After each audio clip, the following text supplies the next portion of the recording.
All right. I just wanted to sort of, the things that I'm going to start off saying, it's okay if you haven't found your seat yet. So if you're still grabbing a snack or picking up your forms, feel free to keep doing that. So first, I'm just going to go over a little review of things. So for those of you who have been mentors before, this will hopefully just be a good refresher of all of the things that, you know, we would like you to remember throughout the school year and get you excited about. And if you are a new mentor, this will be a nice introduction to how the program is supposed to go. So everything should be inside of your handbook. And if you have any questions afterwards, there'll be plenty of time to ask myself or Abby. Please always feel free to give us a call, send us an email, and we can explain anything that isn't too clear. But I'm excited to have such a big turnout this year. I'm glad you're all here today to talk about the mentor program.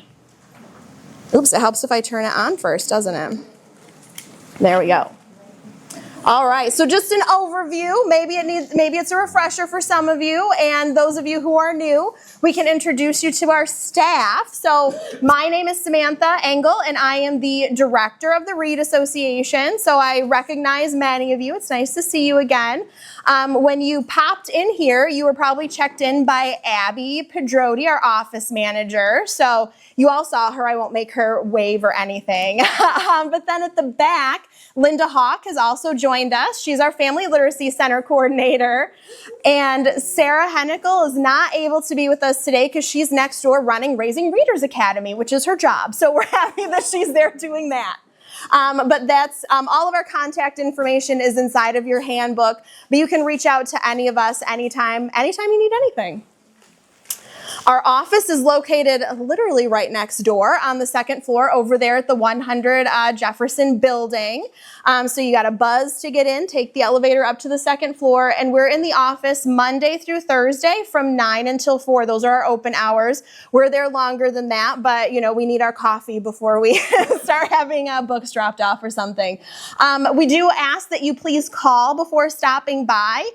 Sometimes we're at events like this or running programs, and so we'd hate for you to show up and nobody be there to let you in. So just give us a jingle and we'll be happy to see you. All right, so here's a brief agenda of what we're going to go over today. So we'll first start off by talking about program logistics. We'll then move into the site coordinator roles. I really want to spend a few minutes talking about the book giveaway. Important forms, you know, I always like to, harass you about getting your surveys in. So we'll talk about those. And then we're going to wrap up the conversation with a great presentation by Dr. Emily Caylor, who's joining us today from SVSU. So how it works. The Reed Association is built on the idea that we are pairing one trained volunteer mentor with 2 students for one-on-one support. So you'll be working with one student for 20 to 30 minutes and then, rotating out and getting your second student. So I know a few sites do this a little bit differently, but the idea is really to emphasize that one-on-one support that the students are receiving. That way you can tailor everything to what they're up to.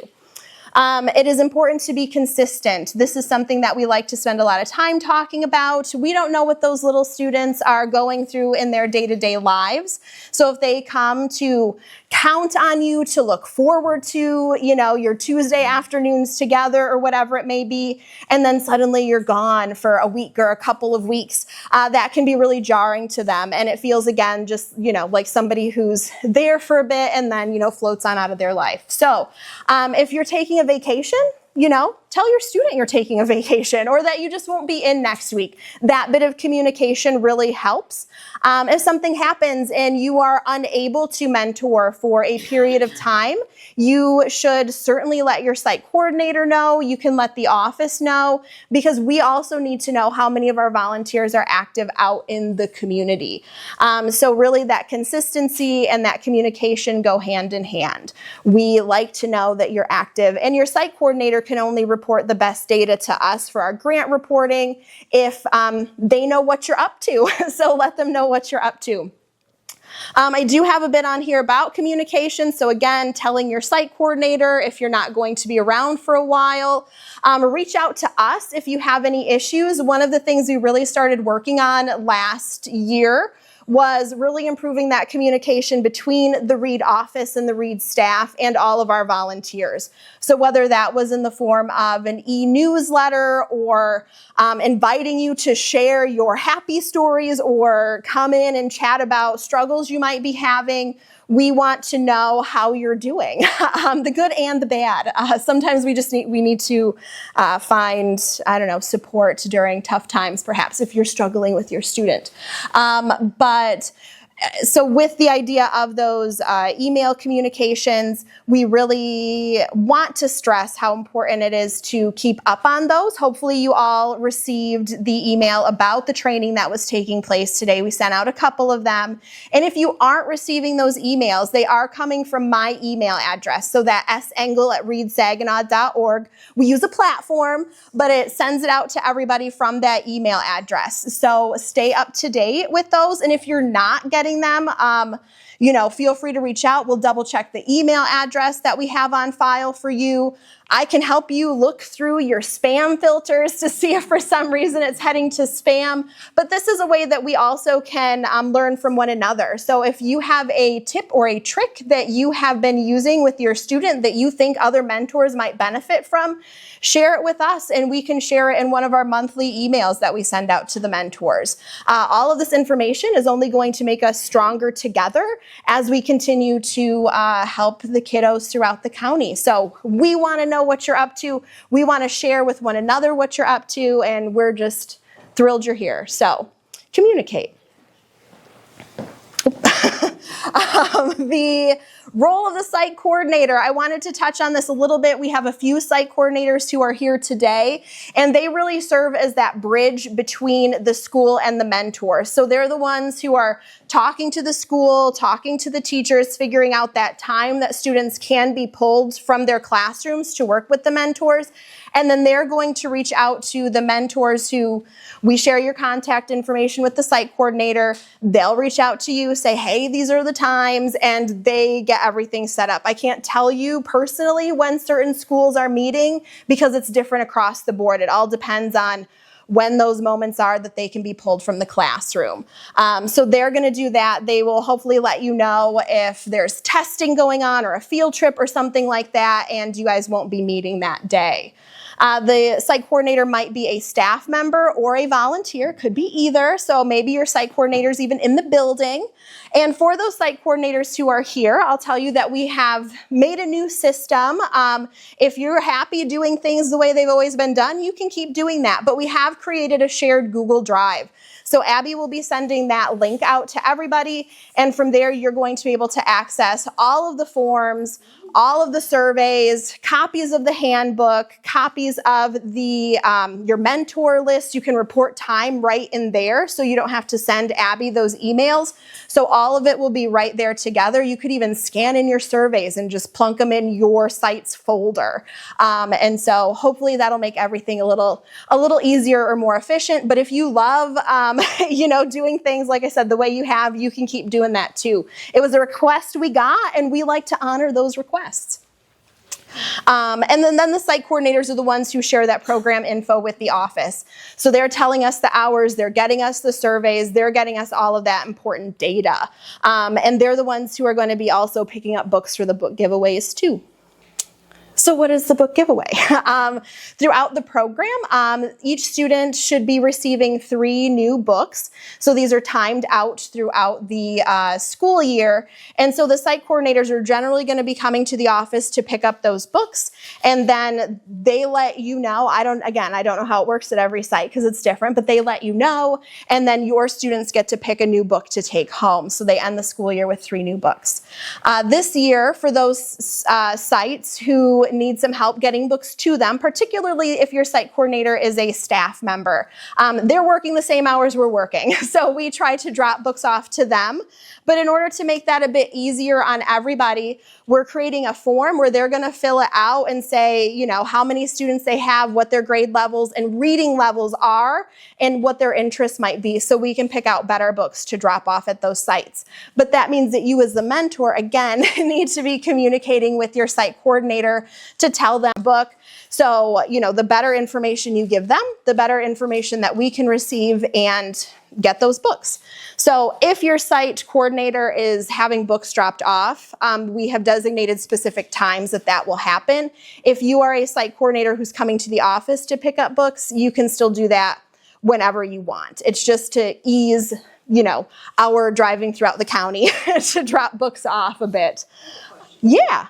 Is there any way that we can find out when books are dropped off? The site coordinator should be telling you. We can work on that. Yes. Yes. So yeah, the site coordinator should somehow be sharing with the mentors, hey, it's book giveaway time. We've got books here in the office for you to grab. So, okay. Let Abby know. I know where you're at. So we'll work on it. Yes. This will hopefully, the idea is that this will help that. So, yep. All right. Any other questions right now? Okay. You'll see also in there a letter to parents. So the idea is that you fill this out, send this home with the parents so they know that they're in the program. We want parents to know that we're serving their kids. This is one of our biggest, it is our biggest program, the one that stretches the furthest throughout the county.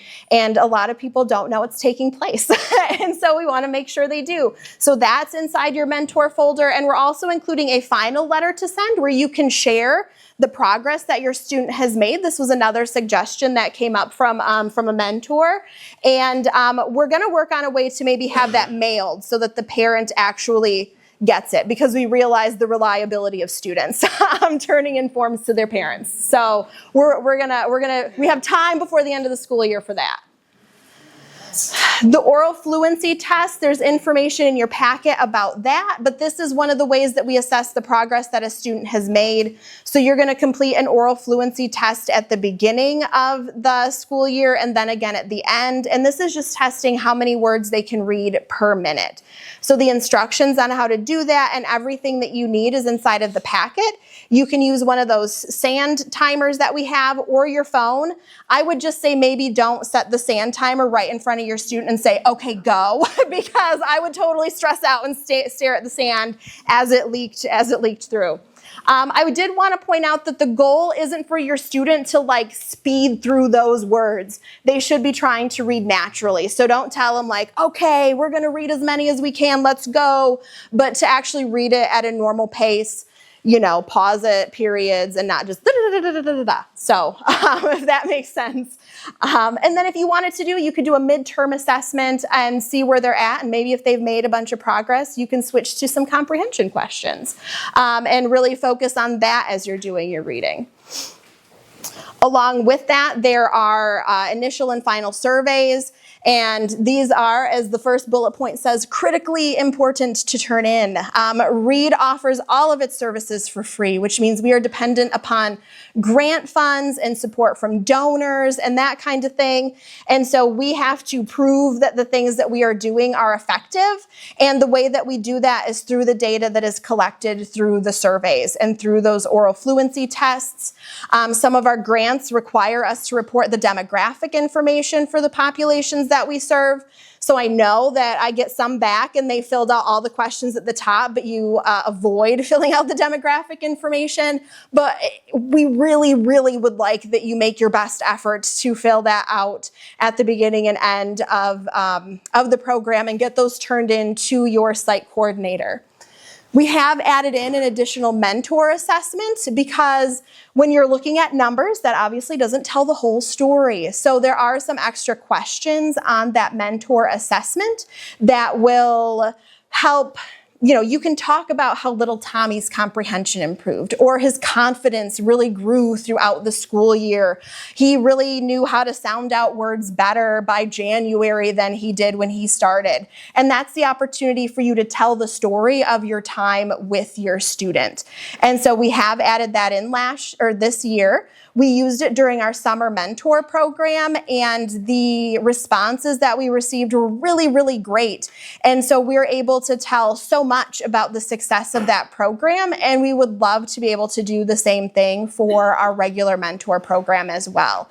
So again, you know, you can talk about just anything you notice. Maybe they focus better, or, you know, they used to shuffle their feet and look at the floor when they called you you called their mentor, you called your student from the classroom, but then by the end of the semester, they like hopped up, grabbed their book, and were happy to see you. So those are the stories that are going to, you know, really bring the numbers to life. So please, please, please do your surveys and your assessments and turn them in. The new thing in the mentor handbook, and that if you didn't pick up a new mentor handbook today, there's a packet of activities. And these are some different ideas of things that you can work on with your student. Some of our mentors, some of you here have full-time jobs, and so you are popping out on your lunch hour or something to work with your student. And so we wanted to provide you with some ideas of the things that you can do with your students. Some things are ready-made, like a map scavenger hunt. Some are more ideas, like if you know that your student's mom's birthday is that day, maybe you sit down and you make out a little birthday card that day or something. So some of the ideas in there are to just get you brainstorming, while a few of the things in there are, like I said, sort of those ready-made activities. So we've got all those. And inside of that Google Drive, we're going to add loads of, you know, crossword puzzles and word searches and things like that. So you should be able to ask your mentor for those things, or your site coordinator, and they can print those off. You can come to the office and we can print things off. We can mail things to you if you want them. We want to make sure that you have all of the tools that you need to be successful, to have fun, to keep things fresh throughout the school year. And the Read office is filled with books and games that you can check out at any time. So it doesn't have to just be your site coordinator. You can call ahead of time. You can pop into the office. We have all kinds of picture books. We have puzzles. We have flashcards. We have all kinds of things that you are able to check out. We do need them back, but we have a nice old-fashioned library card system where you can check those things out and use them, and maybe you'll find some things that really work well for whatever your student is struggling with or interested in. Sometimes it's just finding that right book or that right subject to light them up. All right, and that's the end of my presentation. Do you guys have any questions for me? I know that was sort of a very rapid overview of how things go. So like I said, if you're a new mentor, we can explain things one-on-one in depth with you if you want to, and your site coordinator can do the same thing. But yeah, do you have any questions? Yeah, Mary? I just want to go back to when we have to keep track of our hours. Yes. Last year, I was sending it to you. Am I still sending it to you, or am I sending it to Abby? You can send it to Abby, yes. Is there someplace where her email address is? Or? Yeah, yes, it's in, oh, you didn't get a handbook today. So it's in the handbook. It's right at the front of the handbook. Or, you know, well, I'll send it to you. Yes, we'll get that to you. Yes. All right, any other questions? Yes.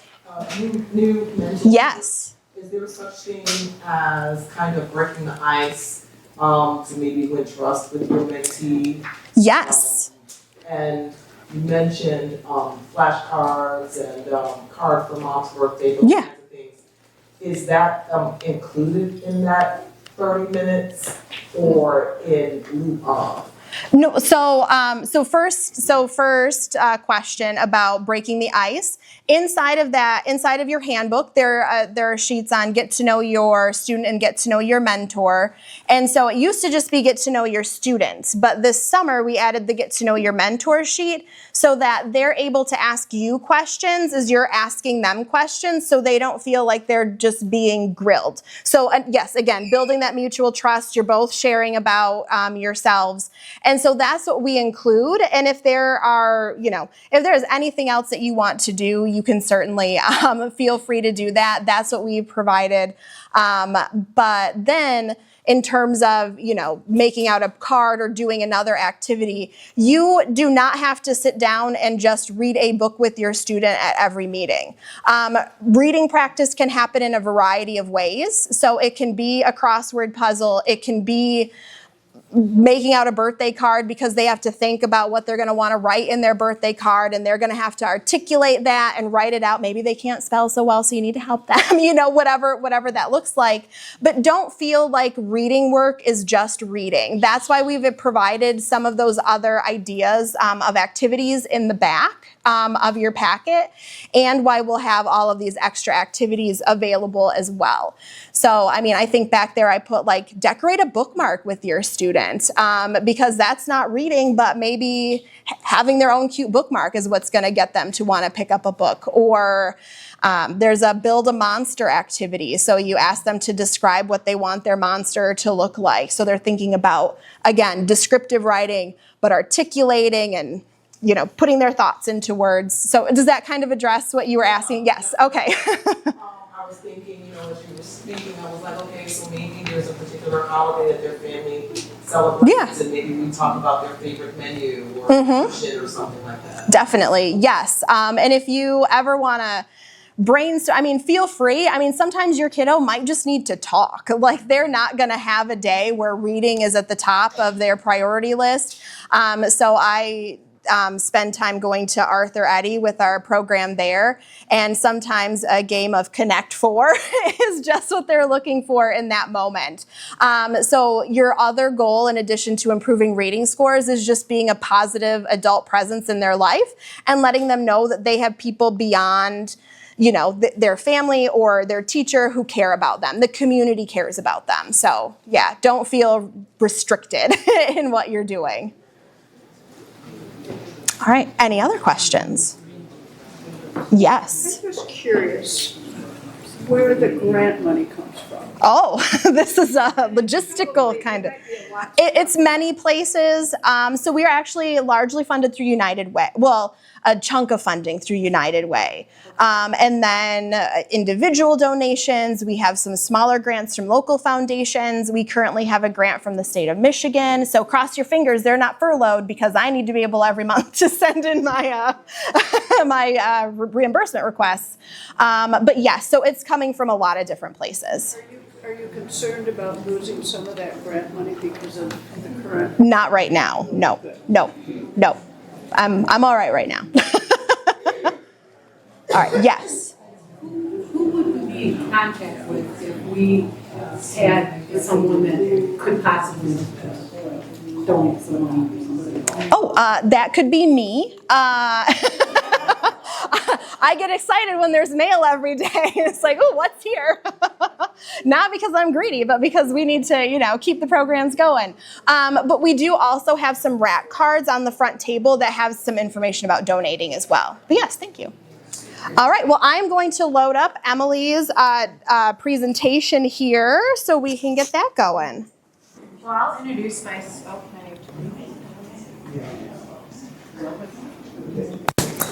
So I'll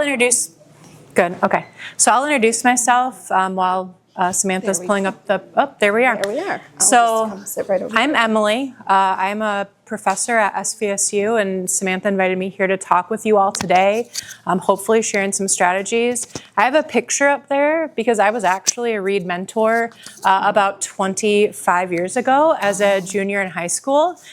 So as I was digging through my portfolio, I was like, I know I have this picture. They spelled my name wrong. It's actually Caylor, not Claytor, but that is me. So I have a real soft spot for Read, and I'm excited to be with you all here today. A little bit about my background. So I'm a two-time alumni of SVSU. I was in elementary ed. I taught for about 10 years over in England and then also in North Carolina. And then I came back to Michigan, and I was a literacy coach in the Thumb. So I was working with K-5 teachers to enhance their reading and writing instruction. And then just a couple of years ago, I graduated with my PhD, and now I'm here at SVSU, back to what I call feels like home. So I'm excited to be with you here today, and what I'm primarily going to talk about is motivation and engagement strategies around reading. So you come into a space, you're building these relationships like Samantha was talking about. What do you do to continue fostering that motivation and engagement? Because we all know, in working with children or having our own children or children in our lives, that plays such an important role for the work that you're doing, right? So that being said, why is it important to, kind of what Samantha was touching on, what you all are attempting to do, which is improve reading and writing achievement. There's research to suggest, and that's really the lens that I'm bringing with you today, or bringing to you today, is that when reading and writing motivation increases, that reading and writing achievement increases as well. So even those things that might seem like they're just kind of breaking the ice, they really make a pretty big impact on what you're aiming to do. And I say reading and writing because I'm talking primarily about literacy, and a lot of the things that Samantha was talking about, some of the strategies, those are literacy strategies, right? You're supporting both of those things in what you're doing with students. So when we talk about why kids want to learn, why they're coming in your space, even if it seems like, we're just reading together, that really is learning. We talk about two different types of motivation. One is intrinsic and one is extrinsic. So as you think about intrinsic, we're thinking about internal. You're doing something fun because you're doing something because it's fun or interesting. You have some vested interest in doing that activity, right? So you see I think there's a laser. Okay, I'm not going to use the laser. I always use it in class, and I'm afraid I'm going to poke people's eyes out with it. Not poke people's eyes out, but you got to laser their eyes, and then we'd have a whole nother thing. But you can see that that's the person on the right is reading for their enjoyment, right? They're picking up this book because they like that book or love that book. Extrinsic motivation is doing something for a reward. I want to get this prize. I had Book It when I was younger. You get the stickers. I get a pizza. I love reading now, so that wasn't the main draw that stuck. I don't go eat a pizza after books, but that was an example of extrinsic. Now, I put a thumbs up for intrinsic and a thumbs down for extrinsic. Not that you will never, ever use rewards, but it is the intrinsic motivation just generally is going to increase students' motivation more so than extrinsic. And there's some research to suggest that if the reward is actually more closely related to, so if it's about reading and you give them a book or you give them a bookmark or you give them, a notepad for writing, that's going to enhance motivation more so than a token or a sticker or, something unrelated to reading or writing. So we're talking about motivation and engagement. When we talk about engagement, we're talking about three different levels of engagement. Not levels, but three different types of engagement. Cognitive engagement, behavior engagement, and emotional engagement. So when we think about cognitive engagement, it's kids thinking about the task. Kids are perhaps responding to your questions accurately, they're engaged in the task, they're thinking about the task. That would be an example of cognitive engagement. Behaviorally is they're doing the task that you're asking, right? So cognitive is you're thinking, behaviorally is you're doing, and emotionally is there's some sort of care for what you're asking them to do. And so what I'm sharing with you today are some strategies that are hopefully going to support more of that emotional engagement that will then trickle over to the cognitive and behavioral engagement as well. So I'm giving you 4 different categories, and I was thinking about this earlier that I have a QR code for the slides at the end so that you can access these, but then I'll also share them with Samantha and you all, and hopefully, it sounds like you all have a listserv, so you all can send that out on your listserv as well. So 4 different categories around some research-supported motivation and engagement principles. Support, choice, collaboration, and purpose. So when we talk about support, we're talking about how can you help the child feel successful on whatever task you're giving them. So we're going to talk about word reading strategies. If kids stuck on a word, what do you do? And how do you prompt them? What are they doing and what are you telling them? Choice is, again, since this is primarily, you're reading with a child, how can you build in choice of what to read? Collaboration, how can you build in some working together, right? Samantha was talking about not singling a kid out or them feeling like they're grilled or drilled. You want to build in some collaboration as much as possible. And then the last would be purpose. You want to help kids think about this as moving from beyond teacher told me to or mentor told me to or I have to go out there and work to meeting needs of curiosity and enjoyment and love of what you're doing. So we'll talk about kind of some more specifics of those 4 parts or those 4 categories of strategies. So I'm realizing now this is very tiny and I don't know why I assumed you'd all be real close to the screen, but here we are. I'll try my best and I'll send the slides along. So 4 word reading strategies that you could potentially use or have students think about using when they're stuck on a word.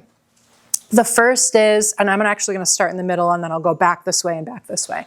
So the first is a pretty common one, sounding it out, right? So if you look at the example, I'll try to use my laser's super tiny. Okay, so if you look at cat, right, that the student is saying every sound for the letters that they see, k, at, and then they're blending those sounds together to read cat. That would be sounding it out.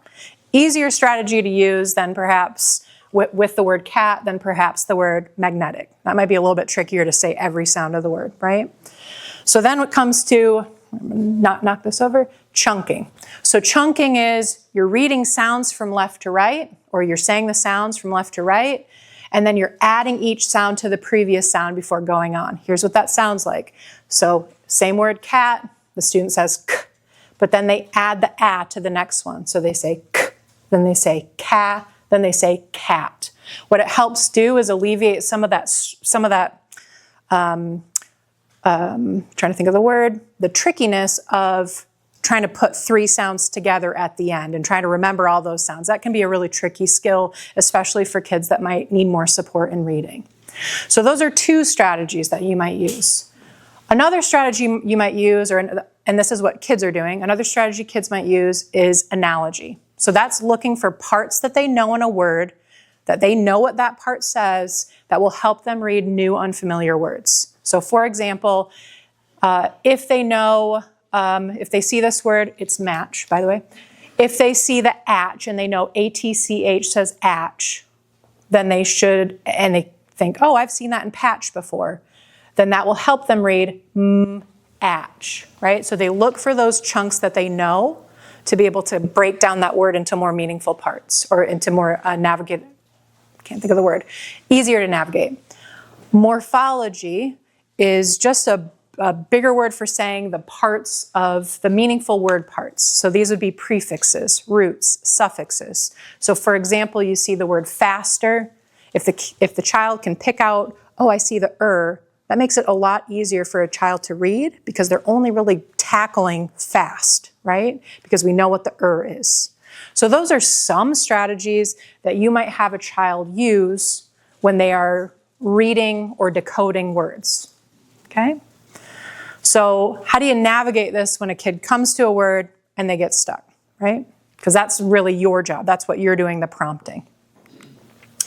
So some prompts that you might encourage children, that you might use to encourage children. So the first would be perhaps a very simple one, but I don't know so my experience is in 1st, 2nd, 3rd, and 4th, and then I was a literacy coach across K-5. And one of the most common strategies that I saw, instead of looking at the words, is looking up at your face, right? They look at a tricky word, they get stuck, and immediately eye contact, right? So one of the easiest prompts to do is you need to make sure you look at the word, right? Because sometimes the child is thinking without actually looking at the word. Then you want them to look for parts that they know, right? So that's if we go back to, the atch like pat, or the at and cat, or the as in the suffix. We want kids to look for those parts. Again, it makes it it makes it less challenging if kids are not just going sound by sound, that they're looking for parts they know. You might, if allowed, you might have a kid use a pencil to kind of underline those parts or think about those different parts. You then want kids to use word reading strategies. I'm having trouble seeing. So you can tell kids, you're kind of prompting them based on the strategies I just said. You could say, slide through the sounds, right? You want to show them what blending sounds like how do you do that? You might tell them, break the word apart. You might tell them, try different sounds, because as we know in English, not every vowel says the sound that we expect it to say, right? And so kids, we don't want them to be rigidly thinking, long A, or, AI always says A, right? Because it doesn't. Right? So we want kids to say, we want to say to kids, do you know a different sound for that? Right?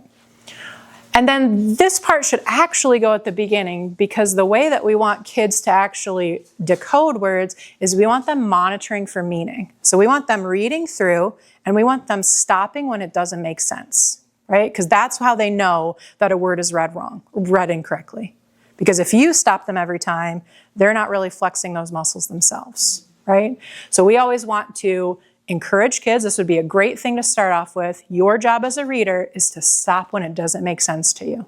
It doesn't sound right, the meaning doesn't make sense to you, and we want to encourage kids to use these strategies. Okay? And rereading so that they're focusing on comprehension, because you're not teaching them to read words just because you want them to be really good at reading words. You want them to understand what they're reading.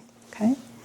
So these are some of the prompts, and those two together, the word reading strategies and the prompts, are two ways that you could potentially help kids feel more successful when they're reading, because that plays a pretty big role in feeling more motivated and more engaged in coming to the sessions with you all, and I would argue in class.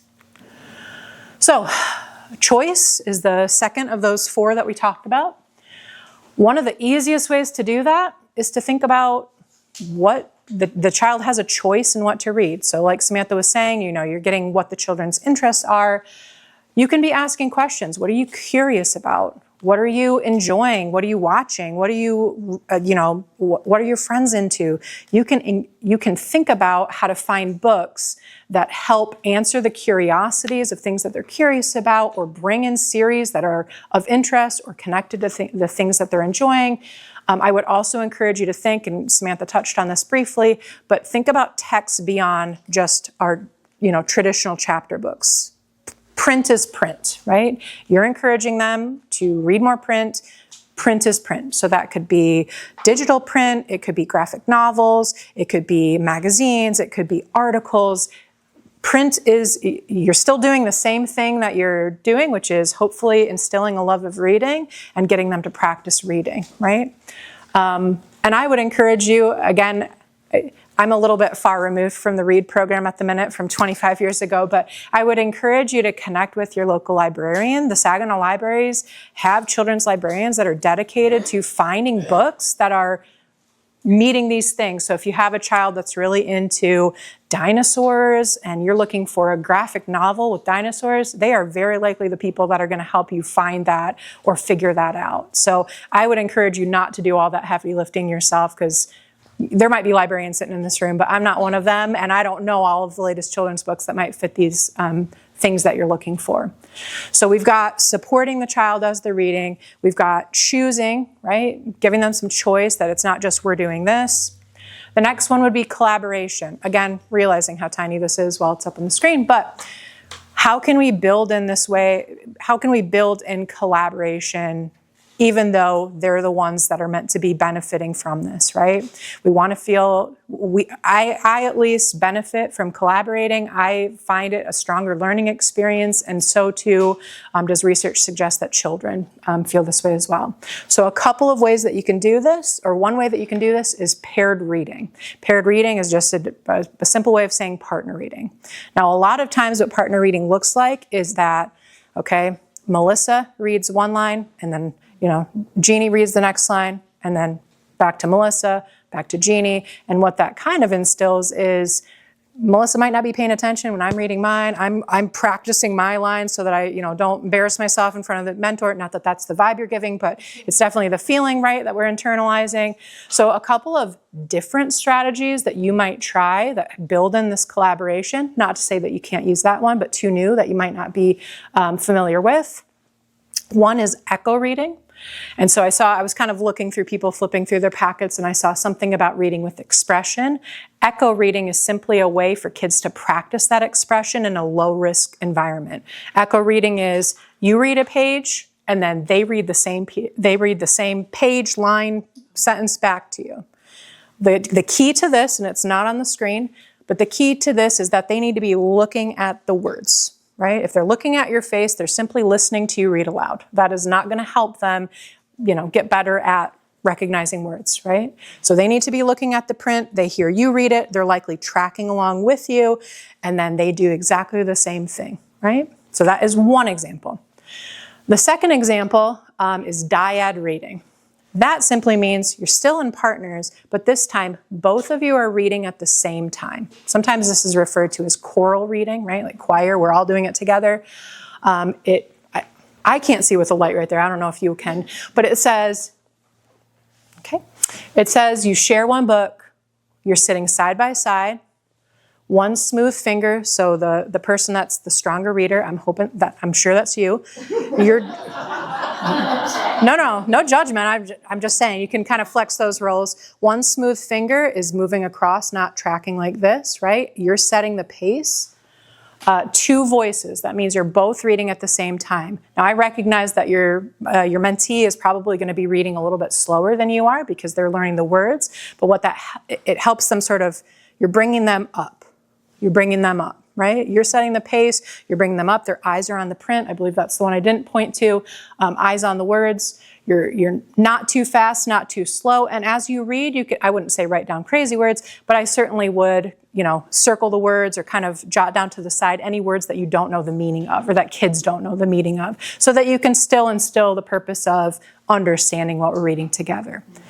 This is not the strategy you're going to use every single time. That's not the strategy you're going to use every single time, but they are tools in your toolbox, right? Things that you can bring out if you feel like this is something that your student would benefit from, okay?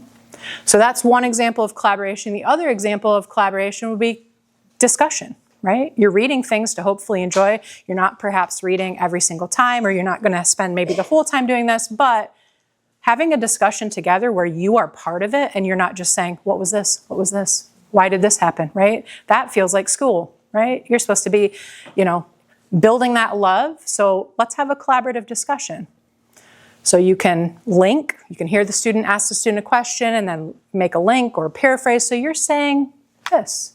That seems like it connects with this in the book. You can probe. What makes you say that?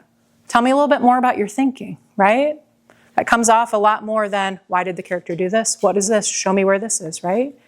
And it sounds a little bit more like if you're in a book club with folks or if you talk about what you read with other folks, it sounds a little bit more like that. You can return to text. You're helping kids find evidence of what they're claiming. So let's look back at that part together. Where in the book did you see that? Where did you see that part? And you can contribute, right? A collaborative discussion is not just you asking questions, you contributing your thought, makes it feel more like you're reading together and enjoying the book together. So that's interesting. I thought this. What did you think? Okay. So that's the third collaboration strategy. And the last is purpose. So what we want to help kids do is we want to help kids think about doing something beyond, for a reason beyond the teacher told me to do this, right? And we can really help structure that in a way that a child feels that. So a few things that you can do is, number one, start with purpose. Why are we reading this today? What are you hoping to learn? What do you enjoy about this book? What are you hoping to learn? Wrap up with purpose. So once you're finished reading, you can be talking about bringing it back to that purpose that the student set. What was the funniest, scariest, most exciting part? What did you learn today, right? Connect it to whatever purpose you set. And the third part would be encourage sharing, right? We're not just reading so that we can internalize it, we can get better at reading. We're hopefully reading so that we can share. So you can encourage sharing to say something like, now that you've learned X, what could you do with this information? Who could you share this with? Who could you recommend this book to? Or who might also enjoy this book, right? So ways that you can make this mentor session not feel like drill and kill reading to a collaborative reading space is going to benefit your student more around these motivation engagement techniques. Oops. So I'm going to throw it out to your group. I have a scenario, which again, your eyesight must be maybe way better than mine, but I wouldn't be able to read it from the back. I'll share the scenario here. You're in a session with a third grader who says they hate reading. Anybody? I was going to say I heard some giggles and I heard some nods and some eyes like, we've all been there. What are some things that you might add into the session to support this child? Think about how to support the child, or adding choices or collaboration or purpose or something else that you've tried that you think it kind of links up with this, and I'm thinking I could use that. So I'm curious, and I know it sounds like there's a lot of folks that are coming back from this session or season or time. So I'm curious what your thoughts are and what things you're thinking. I could definitely add this. Go ahead, and my glasses need to be. Oh, okay, that's not what I was going to say. I found that I kind of really got to know the kids and really got into the kids. one of my boys, I asked him if reading was important to him, and he said no. And I said, well, why not? He said, I won't need reading. I said, well, why not? He said, because I'm going to be a quarterback. I said, oh. So now you're telling me that being a quarterback means you don't have to read. He said, right. I said, what do you think Mahomes does when he opens this little thing and looks? He reads. What does he do when he looks at his tablet? He reads. Well, that got me to thinking. I thought, I have to come up with something better than that. So I went home, got on the computer. I found 6 major sports figures that could not read in their mid-20s, went back to school to 6th grade, learned how to read, and now are active in the community and started a children's reading program. So the next week, guess what I did? Okay, here are the names of all these players. Yeah. That made all the difference in the world. Yeah.